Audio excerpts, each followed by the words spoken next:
نحمدہ ونصلی ونسلم علی رسول الکریم اما بعد فقد قال اللہ تبارک و تعالی فی القرآن المجید والفرقان الحمید اعوذ باللہ من الشیطان الرجیم بسم اللہ الرحمن الرحیم اللہ ولی الذین آمنوا یخرجہم من الظلمات الی النور صدق اللہ مولانا العظیم اما بعد فقد قال اللہ تبارک و تعالی بشان حبیبہ مخبرا وآمرا ان اللہ وملائکتہ یصلون علی النبی یا ایھا الذین آمنوا صلوا علیہ وسلموا تسلیما رشد اللہ صلی اللہ سیدنا مولانا وعلی آل سیدنا مولانا محمد مبارک وسلم وصلی علیہ. ارشاد ربانی اللہ ولی الذین، اللہ ان لوگوں کو دوست رکھتا ہے جو ایمان لائے اور نیک عمل کیے. اللہ تعالیٰ ان کو اندھیروں سے نکال کے انہیں روشنی عطا فرماتا ہے. میں حضرت غوث سمدانی سبحانی سید عبدالقادر جیلانی رضی اللہ عنہ کا مناقب میں بیان کر رہا تھا. پچھلے جمعے میں بیان کیے تھے. اس سے آگے میں بیان کرتا ہوں کہ جب آپ بغداد شریف مدرسہ نظامیہ پہنچے وہاں آپ نے پڑھنا شروع کر دیا. ظاہری علوم درس نظامی آپ نے وہاں سے پڑھنا شروع کیے جامعہ نظامیہ میں. اور جب فرماتے ہیں جب میں اپنے کلاس روم میں جاتا تھا تو سمیت الملائکہ تو یقول افسحوا لولی اللہ، فرشتے میرے ساتھ ہوتے تھے اور فرشتے جو باقی طلباء کو کہتے تھے کہ ان کو جگہ دو کہ اللہ کے ولی ہیں، ان کو بیٹھنے کے لیے جگہ دو. اور فرماتے ہیں فرشتوں کی آواز میں سنتا تھا، کیونکہ ویسے بھی حدیث پاک میں لکھا ہے طالب علم جو علم دین حاصل کرنے کے لیے گھر سے نکلتا ہے اس کے ساتھ دو فرشتے ہوتے ہیں، ایک دائیں ہوتا ہے ایک بائیں ہوتا ہے. ہر اس کے قدم گنتے ہیں اور ہر قدم کے بدلے میں اس کے نیکی عطا فرماتے ہیں. تو آپ فرماتے ہیں ہر آدمی ان فرشتوں کو دیکھ نہیں سکتا، لیکن جب میں کلاس روم میں جاتا تھا تو ان فرشتوں کو دیکھتا تھا میرے دائیں بائیں ہیں اور آوازیں دے رہی ہیں کہ اے کلاس میں بیٹھنے والوں طلباء حضرت سید عبدالقادر کو جگہ دو، یہ اللہ کے ولی ہیں. یہ آوازیں آتی تھیں. پھر جب آپ عالم ہو چکے تو کچھ لوگ آپ کی علم کی آزمائش کے لیے آئے. لکھا ہے کہ تقریباً 100 افراد جو مفتی بھی تھے، عالم بھی تھے، مفتی بھی تھے، وہ آپ کا امتحان لینے کے لیے آئے کہ آپ نے کتنا علم پڑھا ہے. اور جب غوث پاک رضی اللہ کے بارگاہ میں آئے تو انہوں نے سوچا کہ ایک ایک سوال کریں گے، جو مشکل سوال ہوگا اس کا جواب دینا ان کے لیے مشکل ہو جائے گا. اور جب وہ آئے تو انہوں نے وہ بیٹھے ہی جو ہی بیٹھے انہوں نے کہا کہ آپ اپنا سوال پیش کریں. لیکن حضرت غوث پاک رضی اللہ تعالیٰ عنہ کے بارے میں لکھا ہے ثم صعد الکرسیہ واجاب الجمیع اما کان عندهم فاعترفوا بفضلہ. غوث پاک نے ان کے آنے کا جو ارادہ تھا وہ سمجھ لیا کہ کس ارادے سے یہ لوگ آئے ہیں، میرا امتحان لینے کے لیے آئے ہیں. آپ نے توجہ فرمائی، ایسی توجہ فرمائی کہ ان کے علم جو ہے ان کے سینے سے سلب ہو گئے، ضائع ہو گئے اور بدحواس ہو گئے. کپڑے پھاڑنے شروع کر دیے، پگڑیاں پھینکنے شروع کر دی اور بدحواس ہو گئے. علم جتنا تھا وہ سلب ہو گیا. حدیث پاک میں لکھا اتقوا فراست المؤمن فإنه ينظر بنور اللہ، اور یا اللہ کی فراست سے بچا کرو، ان کے ایک سینے میں ایک نور ہوتا ہے جس سینے کے نور کی وجہ سے وہ لوگوں کے حالات کو دیکھ لیتے ہیں، پڑھ لیتے ہیں. عارف رومی رحمۃ اللہ علیہ کیا ارشاد فرماتے ہیں حال تو دانند یک یک مو بمو زاں کے پر ہستند از اسرار ہو. تیرا حال جانتے ہیں، تیرا بال بال جانتے ہیں اولیاء اللہ. وہ آنے والے سے بے خبر نہیں ہوتے. وہ پیشانی کو بھی پڑھ لیتے ہیں اور سینوں کو بھی پڑھ لیتے ہیں اور دلوں کو بھی پڑھ لیتے ہیں. ان کو کشف صدور ہوتا ہے، کشف القلوب، کشف صدور ان کو ہوتا ہے. اور ماتھے بھی پڑھ لیتے ہیں، پیشانیاں پڑھ لیتے ہیں، دل پڑھ لیتے ہیں، سینہ پڑھ لیتے ہیں. یہ حدیث پاک میں بھی لکھا ہے، جو حدیث پاک میں نے آپ کے سامنے پڑھی ہے. اور عارف رومی کا شعر پڑھا ہے کہ تیرا حال جانتے ہیں، تیرا بال بال جانتے ہیں. مومنا ینظر بنور اللہ شدی الوتاؤ ساو من آمدی. فرمایا وہ اللہ کے نور سے دیکھ لیتے ہیں اور ارادے پڑھ لیتے ہیں. آپ نے ارادہ پڑھ لیا. اب دوبارہ جب وہ بدآواز ہوئے تو آپ نے فرمایا کہ اسی طرح کے لیے واپس چلے جائیں. تو کیا کہیں گے؟ آپ نے پھر توجہ فرمائی، ان کے علم سلب کے ہوئے واپس آ گئے. لیکن وہ اپنے سوالات بتا نہیں سکتے کہ کون سے سوالات لے کے ہم آئے ہیں. حضرت غوث پاک نے ہر آدمی کا سوال بتایا، تیرا یہ سوال ہے، اس کا یہ جواب ہے. تیرا یہ سوال ہے، تیرا یہ جواب ہے. 100 افراد جو عالم اور مفتی تھے، ان کے سوالات بھی بتائے، جوابات بھی بتائے. یہ غوث پاک کی بڑی کرامت ہے.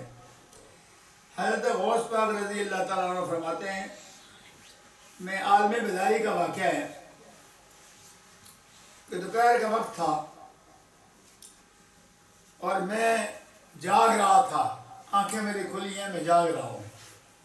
اور میں نے کیا دیکھا؟ میرے گھر میں امام الانبیاء تشریف لائے، محمد مصطفیٰ میرے گھر میں تشریف لائے.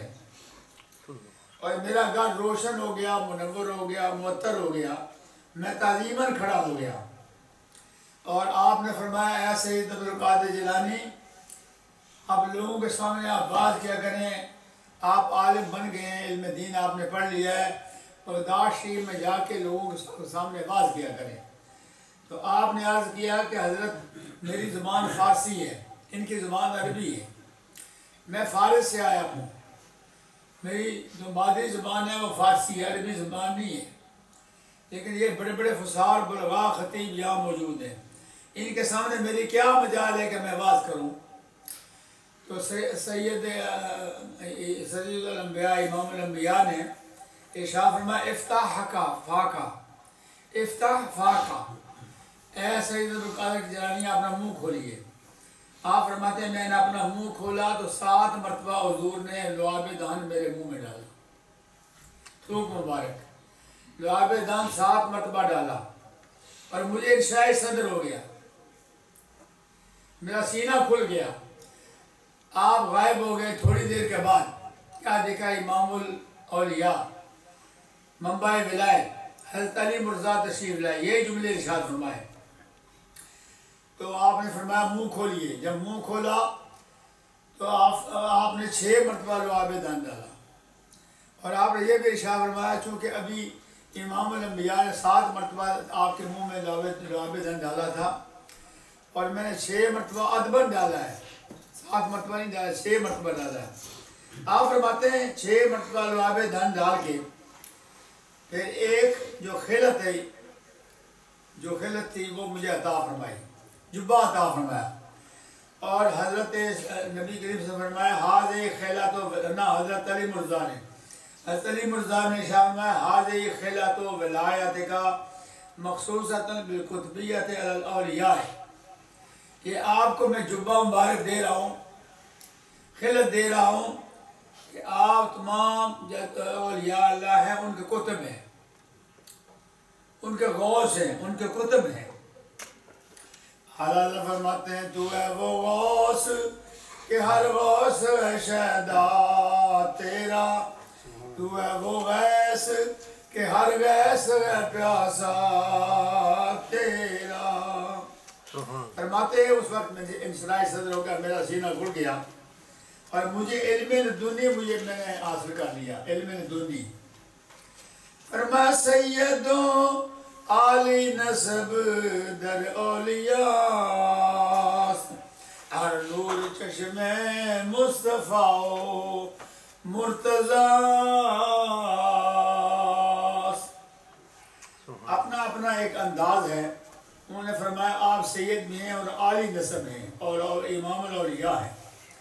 نبی کریم صلی اللہ علیہ وسلم کے آپ آنکھوں کے نور ہیں، حضرت علی مرزا کے آپ آنکھوں کے نور ہیں، لیکن حضرت میاں محمد بخش رحمۃ اللہ علیہ اپنی پنجابی میں حضرت غوث پاک رضی اللہ عنہ کے بارے میں اپنے عقیدت کا اظہار کرتے ہیں۔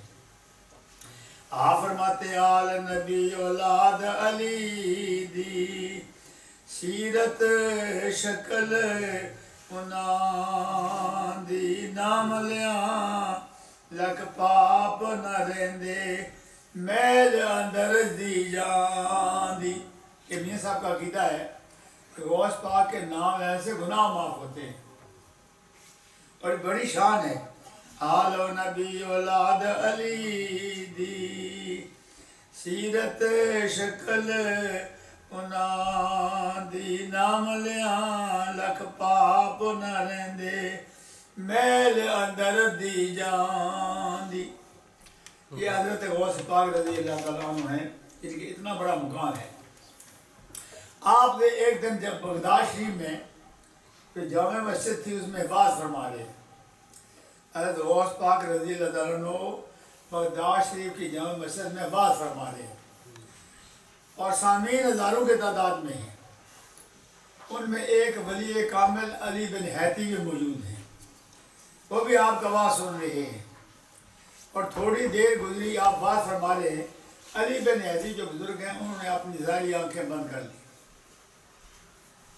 ظاہری آنکھیں بند کر لی۔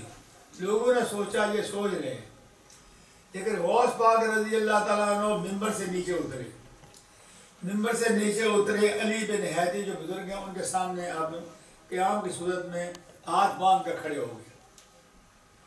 انہوں نے آنکھ کھول لی، آپ نے ارشاد فرمایا، غوث اعظم نے ارشاد فرمایا جن کو آپ عالم خواب میں دیکھ رہے تھے میں ان کے لیے تعظیم کے لیے کھڑا ہو گیا۔ یعنی آپ آنکھیں بند کر کے امام الانبیاء کا دیدار کر رہے تھے،